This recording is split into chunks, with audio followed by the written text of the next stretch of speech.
Hey pinball fans, take off the Munchkin Hut. There are two screws. You'll have one there and one there. Unscrew those, take off the hut, and unscrew the two black posts, the hex posts that are on those studs right there. Now you'll be ready to install the new Munchkin Hut. Here's what's in your package for installation, along with the Munchkin Hut and the controller and the wall. These are the envelopes or single envelope that you'll have that comes with your huts. You have some zip ties, obviously to tidy up the wires. This is a piece of Velcro to attach your controller box to the underside of the playfield. This is an extra magnet that helps level the front wall. So there are 3 of these in the front wall, and if you need to tip the wall up or down, you can add this magnet to one of the 3 positions, and it will help you tip the wall forward, backward, or just raise the whole thing up if you put it in the center. So that's what that magnet's for. Just hold on to it if you don't need it. This is the installation magnet. It comes with a small piece of 3M double stick tape and the magnet. The reason that the magnet comes with a piece of tape and it's not adhered is because you need to manage the polarity of the magnet. So here's what I mean. On the bottom of your Munchkin Hut, there'll be a magnet here on the far back side, and this magnet is going to connect with this magnet. Now what you'll want to do is put this magnet on that bar magnet so that it sticks. One side will stick, one side will repel. You know, plus and minus, red and black, what you learned in school. And so the side that does not stick, you might want to mark with a pen. Take a Sharpie or something like that, and just give it a little mark there, because you're going to put the piece of double stick tape on the other side. So take this double stick tape, pull off one of the backings, one side or the other, and then take this magnet off and put the tape on the other side. And then we're going to use that magnet to install in the game and connect the hut to that magnet. So that's what comes with the huts, and we'll go to the installation. Alright, so first thing you want to do is make sure you turn the house out of the way, just so you have enough room there to slide the huts on. And then the huts can actually just slide right over everything that's here. If you get them close, the magnet's going to pull onto the coil. That's fine. You're just going to want to slide it so that the magnet is off of that bracket, and you're going to push the huts all the way down. They should fit right over these nuts, and it should slide all the way against the plastic here for the ramp form. On the front side, you'll notice this cable here needs to be pushed into that little slot, and the back cable may also need the same thing so that it sits flat on the back. Now what we're doing here is just a temporary install, because now you can see where that magnet goes in the back here. If you look, the hut ends right here, and so that magnet is just on the other side. What we're going to do is we're going to take this back off, and that magnet that you put the tape on, you're going to adhere to the underside of this plastic.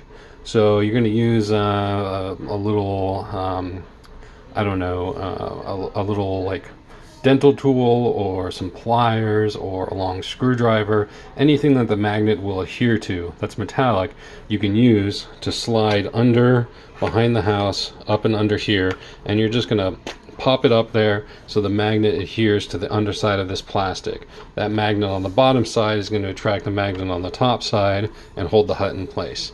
It doesn't have to be exact, but you would have seen in the prior clip how the magnet attracts to the bottom of the hut. You have the tape on the proper side, so then you're just going to take that magnet and adhere it underneath right about where the tip of my finger is. So I'll do that next. This is the tool I chose. It's a dental tool, and basically I like this long flat end, and you can see I have my magnet here with the 3M tape applied to it. I'm going to take the backing off this side of the tape and adhere the magnet to this tool. We'll look at that next. So here's the magnet. It's adhered to, the tape's adhered to it. I pulled the backing off of it, and the magnet is now attracted to this tool. I'm just going to slide the tool under here and just get to about where my finger is, my fingertip was, and just, this is very hard with one hand, just pop it up there. Doesn't have to be exact. Ideally it would be rotated just a little bit more, and you can probably use the tool to push it a little bit if you didn't adhere it all the way. Like so. And then just give it a little stick. It doesn't need to adhere with any sort of great strength, because the magnet on the hut's actually going to pull it up, so it's going to adhere even more once the hut's in there. So that's the magnet installation. The front wall has 3 magnets underneath it and some tape on it. The tape is to adhere to the front there, and the magnets just attract to the top here. So that's really the entire installation. The magnets just fit on here, and then you can pull the tape off and stick the wall to the side of the plastic there for the ramp.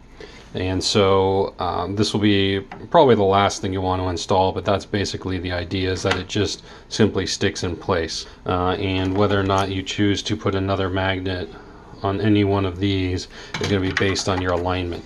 So if it needs to tip up, for example, if the end needs to tip up like that, you can put a magnet under this last one. If it needs to tip down, you can put a magnet under the first one. If the whole thing needs to raise up, you can put a magnet under the center one.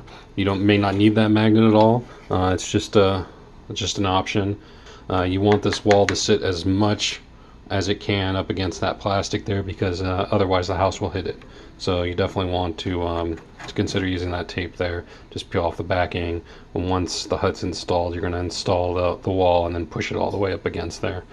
This can stay on when you remove the hut if you need to do any maintenance or whatever, and you should be good to go there. Now for the wiring install. So what you're going to need is a long zip tie, and you're going to just use that to thread through where the wires are going to go as a starter.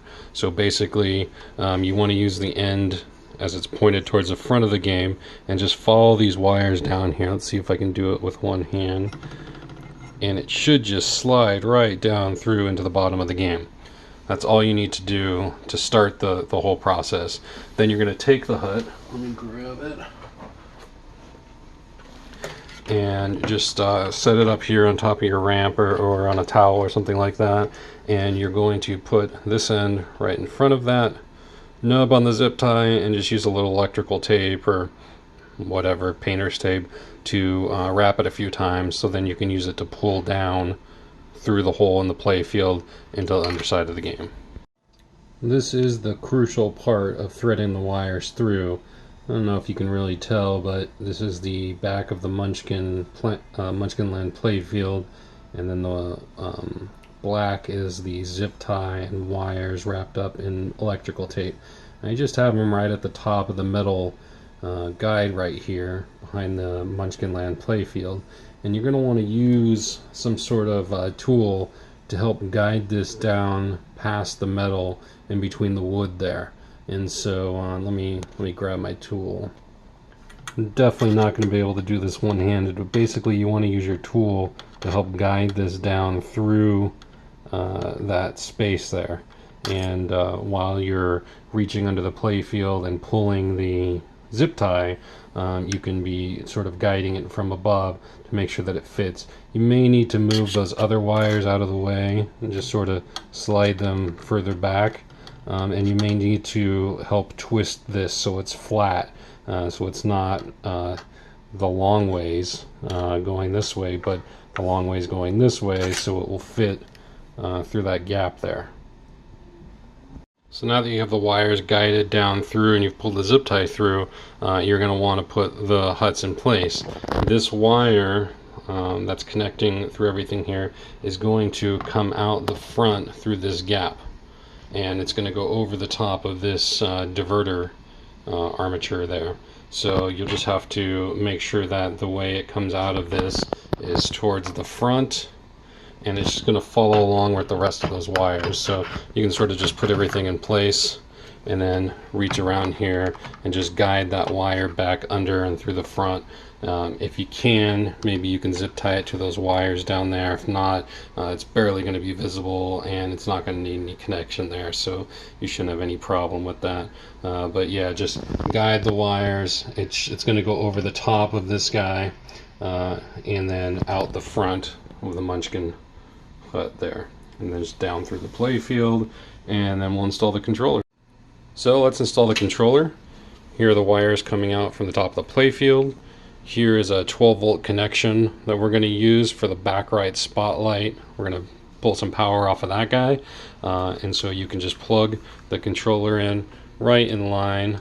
It's the bundle of blue and blue-orange wires, and then a blue and black wire. So you just take this guy apart, plug this connector in line, actually goes that way, and then you want to have the Velcro installed on the top of the box. The bottom of the box comes off, so probably not the best place to put the Velcro. I would put it on this side of the box, and then you can just stick the box onto the play field, maybe something like that, or even up here, wherever works for you, and you have easy access to it. And that's the basic install of the Munchkin Hut. Oh, and of course you'll want to plug the wiring connector in for the lighting after you get that all installed. Alright, so here's how the controller works. There are 4 buttons on the controller here. They're on the diagram here. The first one being this top left one. Pressing that button will change the color. And if you notice, when I press it, different number of lights light up each time. There are actually 5 different color settings. I'm on the 5th one right now. When I press it again, one light's going to light up. Now this is the first color setting, second color setting, third, etc. The color that they light up in sequence is not the color that they're going to be when they're done indicating which number it is. And of course, this is 1, 2, 3, 4. The window is number 5. So that's how you know you're on the 5th color setting. So those colors are different hues and intensities, sort of a range of the same colors, and try to sort of give you some different window options and different kiss options at the same time. The second button, so that's the top right one, is the brightness. So 0 brightness is the first level. If you don't get any lights on at all, you may be on 0 brightness. 1, 2, 3, 4, 5, 6, 7, 8, 9, 10, 0. So there are 11 brightness levels, with 0 being off. The lower ones barely have any sort of light on at all, but when my overhead light's off, you can get an idea that there is some light there still, so you can have it very dim if you like. For these purposes, I'll turn it way up. The bottom left button is the effect, and there are 4 effects. The first one, let's get back to the first one. The first one being both the windows and the kisses are flickering, and this happens at a random interval. It's a random amount of dim and brightness. It just sort of happens as it can.